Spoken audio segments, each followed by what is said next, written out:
आइए समझते हैं प्रोथैलेमियन के स्टैंजा नंबर 1 को। Calm was the day and through the trembling air sweet breathing Zephyrus did softly play. उस दिन मैदान शांत था, कोई शोरगुल नहीं था और कांपती हुई हवा में तो ऐसा लग रहा है जैसे हवा धीरे धीरे हिल रही है। मीठी सांस लेता हुआ ज़ेफरस, जिसे कोमल और सुखद माना जाता है, यानी ज़ेफरस एक पश्चिमी हवा है जिसे कोमल और सुखद माना जाता है। तो जो ज़ेफरस था वो धीरे धीरे बह रहा था। ऐसा लग रहा था जैसे ज़ेफरस धीरे धीरे और प्यार से चल रहा हो। A gentle spirit that lightly did delay. तो एक कोमल आत्मा की तरह, तो जो ज़ेफरस था वो एक कोमल आत्मा की तरह बह रहा था। हवा यानी बहुत आराम से बह रही थी। यहाँ ज़ेफरस को एक कोमल भावना और आत्मा कहा गया है जो धीरे धीरे आगे बढ़ रहा था या मंडरा रहा था। तो डीले का मतलब होता है रुकना या धीरे धीरे चलना। हो Titan's beams which then did glister and fair. तो टाइटन जो होता है वो ग्रीक का देवता होता है जो कि सूरज को कहा गया है। यहाँ पर उसकी किरणों की बात करी गई है जो कि बहुत सुंदर चमक रही थी। ग्लिस्टर एंड फेयर यानी कि चमक रही थी और बहुत ही ज़्यादा सुंदर थी।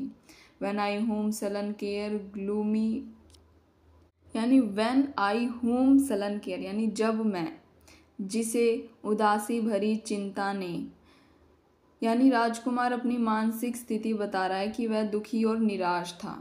Through discontent of my long fruitless stay, यानी असंतोष के कारण, मेरे लंबे और निष्फल ठहरने के कारण।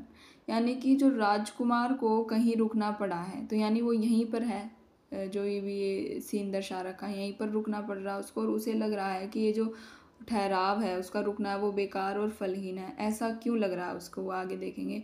इन princes court and expectation vain, राजकुमार के दरबार में और व्यर्थ की उम्मीदों में, यानी राजकुमार शायद किसी चीज़ का इंतज़ार कर रहा है लेकिन उसे लग रहा है कि वह उम्मीद पूरी नहीं होगी।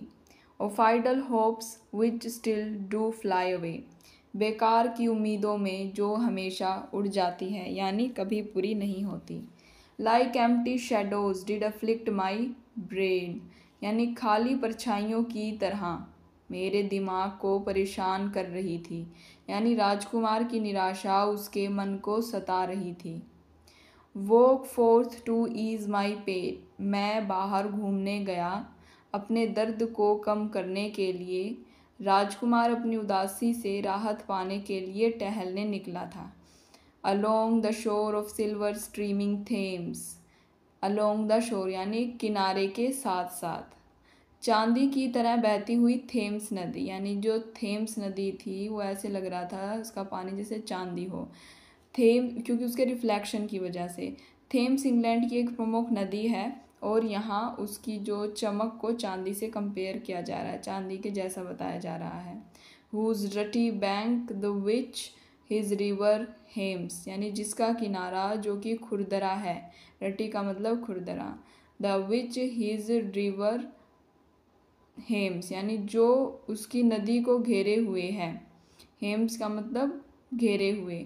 नदी का किनारा थोड़ा ऊबड़ खाबड़ है। Was painted all with various flowers, यानी पूरी तरह से चित्रित था। अब चित्रित वहाँ पे पेंट नहीं हुआ था, यानी जो किनारा था वहाँ पर फूल ही फूल थे और ऐसे लग रहा था जैसे किसी ने पेंट कर रखा हो।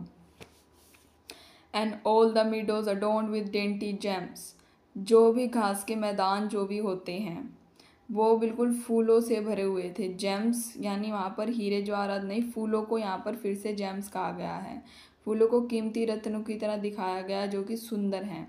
फिट टू डेक मेडन बोवर्स, वो फूल इतने सुंदर हैं कि उससे सजाने के लिए, उन फूलों को सजाने के लिए यूज़ किया जा सकता है। क्या सजाने के लिए? मेडन्स बोवर्स, यानी जो युवतियाँ होती हैं, गर्ल्स होती हैं, उनके जो प्राइवेट रूम्स होते हैं उनको सजाने के लिए। तो ऐसे सुंदर फूल युवतियों के कमरों को सजाने के लिए बिल्कुल सही थे। एंड क्राउन देयर पैरामोर्स, और उनके प्रेमियों को मुकुट पहनाने के लिए। पैरामोर्स का मतलब होता है प्रेमियों या प्रियजनों से है पैरामोर्स। एंड क्राउन का मतलब फूलों से, यानी जो भी उन युवतियों के जो भी लवर्स थे, प्रेमी थे, उनको क्राउन हम इन फूलों का क्राउन बनाकर पहना सकते थे। Against the bridal day which is not long, यानी शादी के दिन के लिए भी वो फूल सही थे। अब जो ब्राइडल डे था वो कहता है कि अब दूर नहीं है, यानी राजकुमार को अपनी शादी का इंतज़ार है जो जल्द ही होने वाली है। Sweet Thames run softly till I end my song, मैं हे मीठे थेम्स धीरे धीरे बहो, यानी जब तक मैं अपना गीत समाप्त न कर लूँ। राजकुमार थेम्स नदी से कह रहा है कि वह धीरे धीरे बहती रहे जब तक वह अपनी कविता पूरी तरह पूरी न कर ले। यह एक साहित्य युक्ति है जहाँ प्रकृति से संवाद किया जा रहा है, ठीक है, नेचर से बातें की जा रही है, नेचर से बातें कर रहा है कोई एक राजकुमार। इस पंक्तियों में ये जो लाइंस है इस फर्स्ट स्टैंजा की, इसमें एक उदास राजकुमार का वर्णन है जो थेम्स नदी के किनारे घूम रहा है। आसपास का मौसम और प्रकृति बहुत सुंदर है, लेकिन राजकुमार अपनी किसी चिंता और इंतज़ार के कारण खुश नहीं है। अंत में वह अपनी कविता को पूरा करने तक थेम्स नदी से धीरे धीरे बहने का आग्रह करता है, जिससे पता चलता है कि यह कविता किसी राजकुमार द्वारा लिखी जा रही है।